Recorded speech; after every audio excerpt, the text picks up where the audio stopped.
ಕಾಂಗ್ರೆಸ್ನಿಂದ ಉಚ್ಚಾಟನೆಗೆ ಒಳಗಾಗಿರುವಂತಹ ಮಾಜಿ ಸಚಿವ ರಾಜಣ್ಣನಿಗೆ ಮತ್ತೆ ಒಲಿಯುತ್ತಾ ಮಂತ್ರಿ ಸ್ಥಾನ. ಸಿಎಂ ಸಿದ್ದು ಭೇಟಿ ಮಾಡಿದ ಮಾಜಿ ಸಚಿವ ರಾಜಣ್ಣ ಮಾಜಿ ಸಹಕಾರ ಸಚಿವರು. ಆ ಖಾತೆಗೆ ಮತ್ತೆ ರಾಜಣ್ಣ ಮಿನಿಸ್ಟರ್ ಆಗ್ತಾರ? ಸಿಎಂ ಸಿದ್ದು ಭೇಟಿ ಮಾಡಿದ ಮಾಜಿ ಸಚಿವ ರಾಜಣ್ಣ. ಕಾವೇರಿ ನಿವಾಸದಲ್ಲಿ ಸಿಎಂ ಭೇಟಿ ಮಾಡಿದ ರಾಜಣ್ಣ ಸಿದ್ದರಾಮಯ್ಯರವರನ್ನ ಭೇಟಿ ಮಾಡಿದ್ದಾರೆ. ಕಾರಣ ಅವರ ಪರಮಾಪ್ತರು ಕೂಡ ರಾಜಣ್ಣ. ಕಾಂಗ್ರೆಸ್ನಲ್ಲಿ ಬಿರುಸಿನ ರಾಜಕೀಯ ಆಟಗಳು ಶುರುವಾಗಿದೆ. ಸ್ಥಾನ ಉಳಿಸಿಕೊಳ್ಳಲು ಹಲವು ಸಚಿವರು ಕಸರತ್ತು. ಒಂದು ಕಡೆ ನಾಗೇಂದ್ರ ಕಸರತ್ತು ಮಾಡ್ತಾ ಇದ್ದಾರೆ, ಮತ್ತೊಂದು ಕಡೆ ರಾಜಣ್ಣ ಕಸರತ್ತು ಮಾಡ್ತಿದ್ದಾರೆ.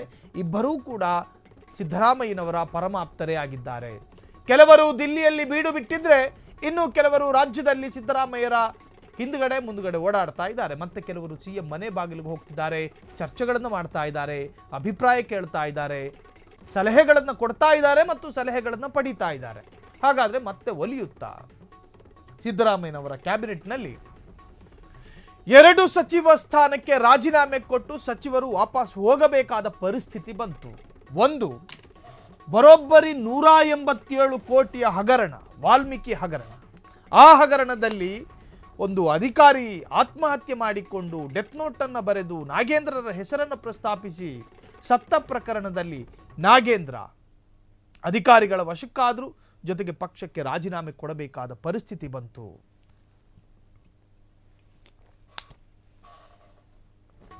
ಅದಾದ ಬೆನ್ನಲ್ಲೇ ಸಹಕಾರ ಸಚಿವರ ಸರದಿಯಾಯಿತು. ಸಹಕಾರ ಸಚಿವರು ತನ್ನದೇ ಪಕ್ಷದ ಹೈಕಮಾಂಡ್ ನಾಯಕರ ನಿರ್ಧಾರಕ್ಕೆ ವ್ಯತಿರಿಕ್ತವಾದ ಸ್ಟೇಟ್ಮೆಂಟ್ ಕೊಟ್ಟರು ಅನ್ನೋ ಕಾರಣಕ್ಕೆ ವೋಟ್ ಚೋರಿ ವಿಚಾರ ಅನಿಸುತ್ತೆ. ಆ ವಿಚಾರಕ್ಕೆ ಸಂಬಂಧಪಟ್ಟ ಹಾಗೆ ರಾಜಣ್ಣರ ಒಂದು ಅಭಿಪ್ರಾಯ ಇತ್ತು, ಆ ಪಕ್ಷದ ಕೇಂದ್ರ ನಾಯಕರ ಅಭಿಪ್ರಾಯ ಒಂದಿತ್ತು. ಎರಡಕ್ಕೂ ತಾಳೆ ಹಾಕಿ ನೋಡಿದಾಗ ರಾಜಣ್ಣ ಹೈಕಮಾಂಡ್ ನಾಯಕರ ವಿರುದ್ಧವಾಗಿ ಮಾತನಾಡಿದ್ರು. ಅದು ಪಕ್ಷ ವಿರೋಧಿ ಅಂತ ಕರೆಸಿಕೊಳ್ತು. ಅದು ಕಾಂಗ್ರೆಸ್ ಪಕ್ಷದ ನಾಯಕರ ನಿಯಮಗಳನ್ನು ಉಲ್ಲಂಘನೆ ಮಾಡಿದ್ದು ಅಂತ ಕರೆಸಿಕೊಳ್ತು. ಪಕ್ಷ ನಿಷ್ಠೆಯನ್ನು ಕ್ಷೀಣಿಸ್ತು. ಆ ಕಾರಣಕ್ಕಾಗಿ ಪಕ್ಷದಿಂದ ಅವರಿಗೆ ಶೋಕಾಸ್ ನೋಟಿಸ್ ಕೂಡ ಇಶ್ಯೂ ಆಯಿತು. ಜೊತೆಗೆ ನೋಟಿಸ್ ಕೊಟ್ಟ ಕೆಲವೇ ಕ್ಷಣಗಳಲ್ಲಿ ರಾಜೀನಾಮೆ ಪತ್ರ ಬರೆದು ಕೊಡಬೇಕಾದ ಪರಿಸ್ಥಿತಿ ರಾಜಣ್ಣರಿಗೆ ಒದಗಿತು. ಇದಕ್ಕೆ ಶಿಸ್ತು ಕ್ರಮ ಅಂತ ಕರೀತಾರೆ ಕಾಂಗ್ರೆಸ್ನವರು. ರಾಜಣ್ಣ ಅದಾದ ನಂತರ ರೆಬಲ್ ಆಗಬಹುದಾದ ಎಲ್ಲ ತರಹದ ಸ್ಟೇಟ್ಮೆಂಟ್ಗಳನ್ನು ಕೊಡೋದಕ್ಕೆ ಶುರು ಮಾಡಿದ್ರು.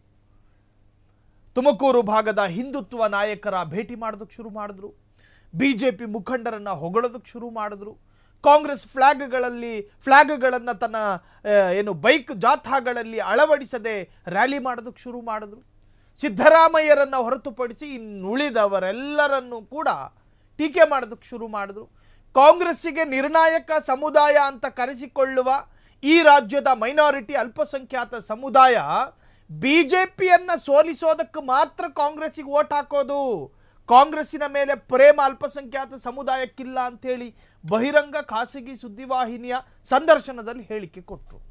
ಇವೆಲ್ಲವೂ ಏನನ್ನ ಸೂಚಿಸುತ್ತೆ ಅಂತ ಕೇಳಿದ್ರೆ, ರಾಜಣ್ಣ ಹಂತ ಹಂತವಾಗಿ ರೆಬಲ್ ಆಗ್ತಾ ಇದ್ದಾರೆ. ರಾಜಣ್ಣ ಕಟ್ಟರ್ ಬಿಜೆಪಿ ನಾಯಕರಂತೆ ಮಾತನಾಡೋದಕ್ಕೆ ಶುರು ಮಾಡಿದ್ರು. ಕಟ್ಟರ್ ಬಿಜೆಪಿ ನಾಯಕರಂತೆ. ಇಲ್ಲಿ RSS ವರ್ಸಸ್ ಸರ್ಕಾರ ವಿವಾದ ಆದಾಗ ತುಟಿಕ್ ಪಿಟಿಕ್ ಮಾತನಾಡಿರಲಿಲ್ಲ ರಾಜಣ್ಣ. ಸರ್ಕಾರದ ಸಮರ್ಥನೆ ವಿಚಾರಕ್ಕೂ ಕೂಡ ಮುಂದೆ ಬಂದು ಮಾತನಾಡಿರಲಿಲ್ಲ.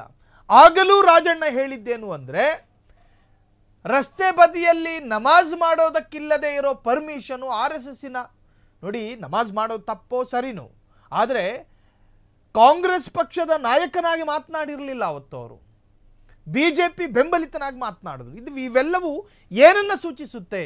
ನಾನು ರೆಬಲ್ ಆಗಿದ್ದೀನಿ ಅನ್ನೋದನ್ನು ಕಾಂಗ್ರೆಸ್ಸಿಗೆ ಮನವರಿಕೆ ಮಾಡಿಕೊಡುವ ಪ್ರಯತ್ನದಲ್ಲಿ ರಾಜಣ್ಣ ಇದ್ರು.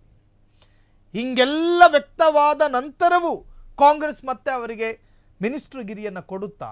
ಅದು ಅತ್ಯಂತ ನಿರ್ಣಾಯಕ ಪ್ರಶ್ನೆ. ರಾಜಣ್ಣರ ಗಮನಕ್ಕೆ ಬರದಲೇ ಎಷ್ಟೋ ನಾಯಕರು ಹೈಕಮಾಂಡ್ ನಾಯಕರಿಗೆ ಪತ್ರವನ್ನು ಬರೆದಿರಲೂಬಹುದು.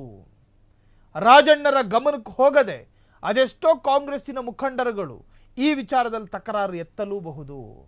ಕಷ್ಟ ಇದೆ. ಮತ್ತೆ ಸಚಿವ ಸ್ಥಾನ ಸಿಗೋದು ಬಹಳಷ್ಟು ಕಷ್ಟ ಎಂದು ಹೇಳಲಾಗ್ತಾ ಇದೆ. DK ಶಿವಕುಮಾರ್ ವಿರುದ್ಧ ಬಹಿರಂಗವಾಗಿ ಕತ್ತಿ ಮಸಿದಂತಹ ನಾಯಕ ಅಲ್ವಾ ರಾಜಣ್ಣ? ಅಷ್ಟು ಸುಲಭವಾಗಿ DK ಶಿವಕುಮಾರ್ ಹಾದಿಯನ್ನು ಸುಗಮಗೊಳಿಸ್ತಾರೆ ಅನ್ನೋ ನಂಬಿಕೆ ರಾಜಣ್ಣರಿಗಿದೆಯಾ? ಸಿದ್ದರಾಮಯ್ಯರಿಗೆ ರಾಜಕೀಯ ವರ್ಚಸ್ಸಿರಬಹುದು, ಡಿ.ಕೆ. ಶಿವಕುಮಾರ್ ಅವರಿಗೆ ತಂತ್ರಗಾರಿಕೆಯಲ್ಲಿ ಮಹಾ ತಲೆ ಇದೆ ಅನ್ನೋದು ಕೂಡ ರಾಜಣ್ಣನಿಗೆ ಗೊತ್ತು. ರಾಜಣ್ಣರ ಹಾದಿಯ ಮೇಲೆ ಮುಳ್ಳುಗಳನ್ನು ಕಲ್ಲುಗಳನ್ನು ಹಾಕೋದಕ್ಕೆ ಡಿ.ಕೆ. ಶಿವಕುಮಾರ್ ಅವರು ಸತತ ಪ್ರಯತ್ನ ಪಡ್ತಿದ್ದಾರೆ ಅನ್ನೋ ಸತ್ಯವೂ ಕೂಡ ರಾಜಣ್ಣರಿಗೆ ಗೊತ್ತು. ಇವೆಲ್ಲ ಸತ್ಯಗಳು ಗೊತ್ತಿದ್ದ ನಂತರವೂ ಸಿದ್ದರಾಮಯ್ಯರನ್ನ ನಿರಂತರ ಭೇಟಿಯಾಗಿ ರಾಜಕೀಯ ಸಲಹೆಗಳನ್ನು ಕೊಡುತ್ತಾ ಮತ್ತು ಪಡೆದುಕೊಳ್ಳುತ್ತಾ ಮತ್ತೆ ಸಚಿವ ಸ್ಥಾನವನ್ನು ಗಿಟ್ಟಿಸಿಕೊಳ್ಳುವ ಪ್ರಯತ್ನದಲ್ಲಿ ರಾಜಣ್ಣರಿದ್ದಾರೆ. ಅದೆಷ್ಟರ ಮಟ್ಟಿಗೆ ವೈಜ್ಞಾನಿಕವಾಗಿ ಸಾಧ್ಯ ಆಗುತ್ತೆ ಅನ್ನೋದು ನಿಜಕ್ಕೂ ಮುಂದಿರತಕ್ಕಂಥ ಅತಿ ದೊಡ್ಡ ದೈತ್ಯ ಪ್ರಶ್ನೆಯಾಗಿ ರಾಜಣ್ಣರನ್ನು ಮತ್ತು ಸಿದ್ದರಾಮಯ್ಯರನ್ನು ಕಾಡ್ತಾ ಇದೆ.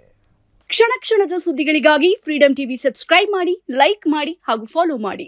ಹೊಸ ಸುದ್ದಿಗಳ ನೋಟಿಫಿಕೇಶನ್ಗಾಗಿ ಬೆಲ್ ಐಕಾನ್ ಮೇಲೆ ಕ್ಲಿಕ್ ಮಾಡಿ.